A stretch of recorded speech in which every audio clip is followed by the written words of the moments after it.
Well, hello Dirtfish Rally friends. It is the penultimate round of the 2024 WRC and we've come to the Central European Rally. It's a little bit of a different Thursday. We have shakedown in the morning, ceremonial start, and then 2 stages later on in the afternoon. But I tell you what, let's start with this morning's shakedown.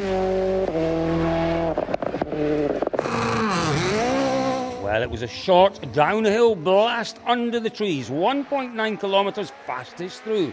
It was Oit Tana.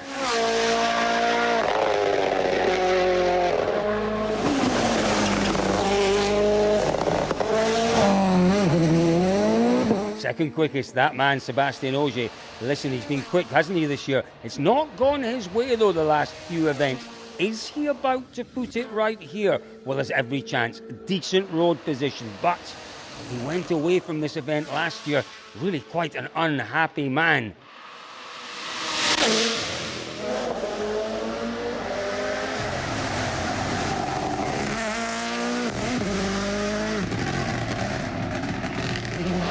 Third quickest through. It's the returning Takamoto Katsuta. Great to see him with a confidence-building run through shakedown this morning.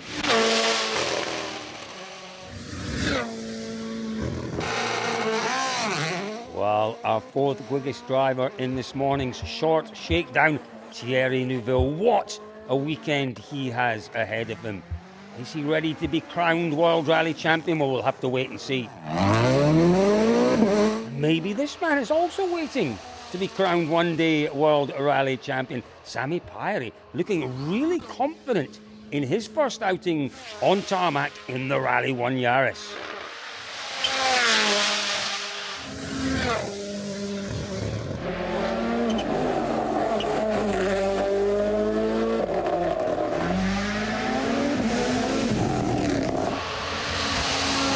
Elvin Evans, we know how quick he can be on tarmac. He's a man who, when the confidence is high on this surface, he's almost unbeatable. He was 6th quickest through this morning's shakedown, though.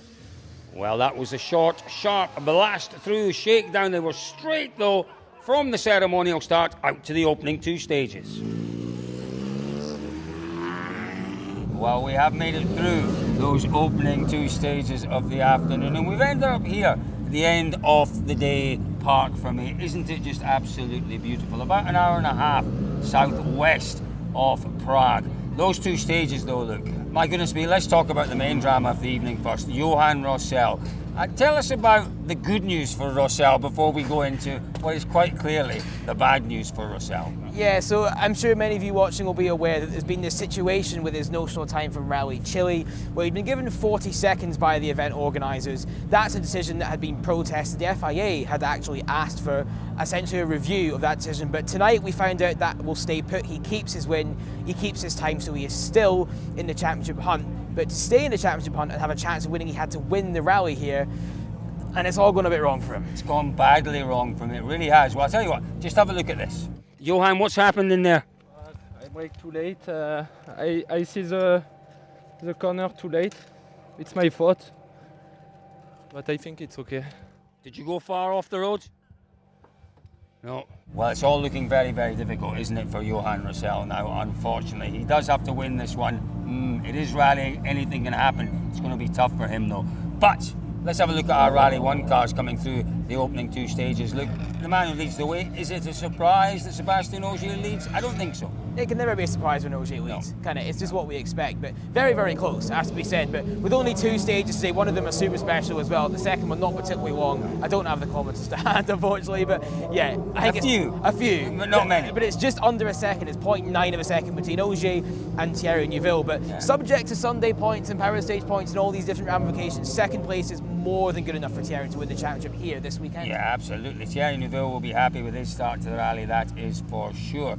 Let's look though a little further down. 3rd and 4th place for me, a little bit of a surprise. Andreas Mikkelsen has got into that car and has enjoyed those opening 2 stages. He sits in 3rd, just a handful of seconds off the lead. But for me, I tell you what, biggest smile, Takamoto Katsuta. 4th at the end of the opening 2 stages.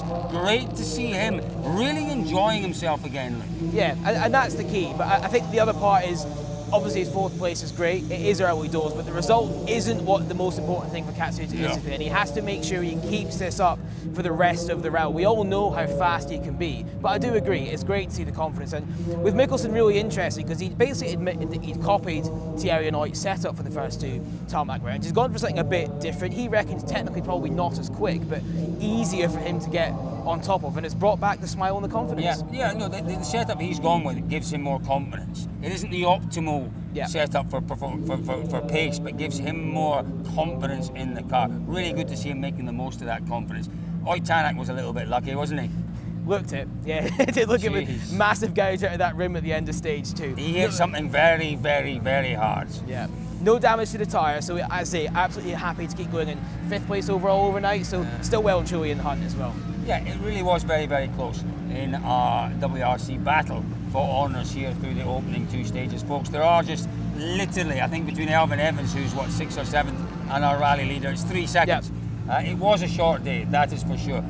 I say that, it was a short day, but it was a heck of a long day. It seems a long time ago that we were heading off the shakedown, and then it was the ceremonial start, and then it was the opening stage, and then we came here, ended up in this beautiful place. It is one of the joys of our job, Luke, isn't it? That we get to see these wonderful places. It is. Why else would you be in this town right now other than for the sport of rally, would we? It's brilliant. I love it. It brings the highest level of motorsport to some of the most incredible places. Well, there's more of that to come tomorrow, folks. It's a proper day tomorrow. There is a remote service in the middle of the day tomorrow. Johan Rossell, though, no service in the morning. It's going to be tough for him, that is for sure.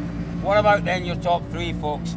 Top 3 at the end of the rally, please. Put them in the comments below. Who's going to win? Who's going to be 2nd? Who's going to be 3rd? Who's going to be the star of this rally? Let us know in the comments below. Lots more to come tomorrow, Friday. Plenty of kilometres, plenty of stages. We'll see you out and about.